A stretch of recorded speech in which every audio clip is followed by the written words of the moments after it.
Një mesazh paralajmërimi është cilësuar sasia e lëndës plasëse që është shpërthejur pranë automjetit të njësisë administrative të Fushkrujës Ilir Loci, ndonse ky i fundit mohon të ketë konflikte apo të dyshuar në lidhje me ngjarjen.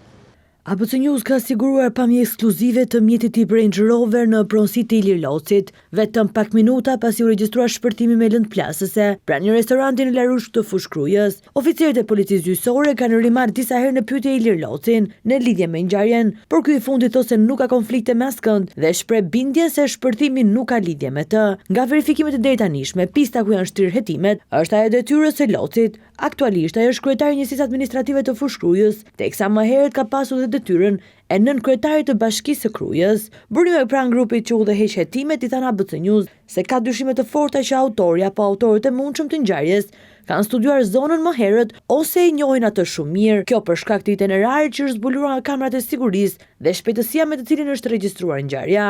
Lënda plasëse është hedhur nga ana tjetër e rrugës, në oborrin e restorantit, përkatësisht në pjesën e përparme të mjetit nga ana e pasagjerit, teksa dhe një mjet tjetër Foristrat mbeti i dëmtuar si pasojë e shpërtimit, i cili ishte i fuqishëm dhe u dëgjua në të gjithë zonën.